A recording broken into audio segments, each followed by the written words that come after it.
Olá, gente, tudo bem? Sejam bem-vindos a mais uma aula do nosso conteúdo de biologia.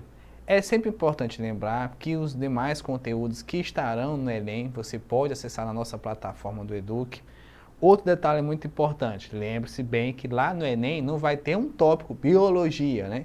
Então, biologia vai estar dentro da área das ciências da natureza, que compreende apenas biologia, química e física, né? Então, você precisa entender isso, que lá nesse momento que você for acessar a sua prova, você não vai conseguir achar o caderno de biologia.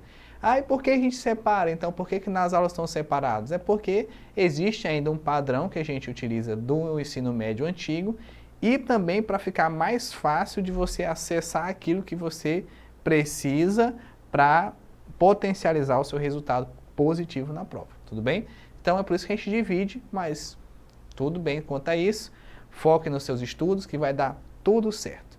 Hoje, na aula de hoje, nossa nona aula, a gente vai falar sobre botânica. Então, se você acessou a aula anterior, a gente falou sobre a classificação dos seres vivos, certo? Ah, professor, por que a gente não vai falar então sobre os outros reinos e já vai para as plantas?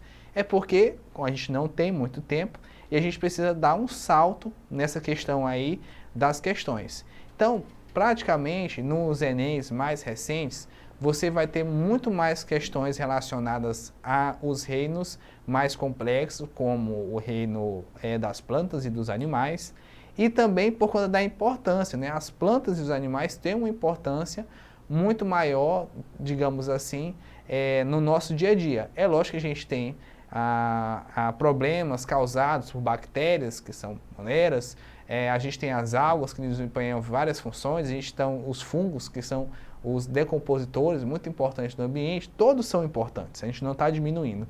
Mas eu quis trazer essa atenção especial para a botânica, porque dentro dela a gente tem 4 grandes grupos importantes e um grupo mais importante ainda, que é o grupo das angiospermas, que são as plantas que na sua maior parte compõem a nossa fonte de alimento, né? Então, quando você come uma maçã, quando você come uma melancia, você está, de certa forma, se alimentando de uma planta, né? Tem origem vegetal, e nesse caso você vai estar também consumindo um dos organismos mais evoluídos dentro do grupo das plantas também, tá bom? Então a gente traz o nosso conteúdo sobre botânica. Importante falar o seguinte, no reino das plantas, a gente vai ter os organismos que fazem fotossíntese. Mas tem que lembrar que é o seguinte, algas, que são protozoários, também é protista, na verdade, né?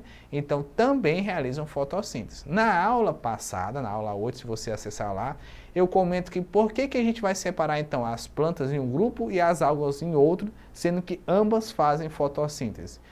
Primeiro, porque as plantas ficam sésseis, né? Então você nunca vai ver um pé de manga correndo aí na rua, na sua casa. Na verdade é você que corre para pegar a manga quando você joga pedra, brincadeira. E outra questão também é que as plantas, elas vão ter uma organela específica que realiza fotossíntese. O nome dessa organela é o cloroplastos. Ela vai ser rica em clorofila, que é o pigmento que faz fotossíntese. Já as algas, elas vão ter o pigmento, a clorofila, espalhado no seu citoplasma. Então, por isso que a gente diferencia já nisso aí, certo? Voltando para o nosso slide, então a gente já deu spoiler, que a gente vai ter os organismos que fazem fotossíntese, ou seja, todas as plantas vão ser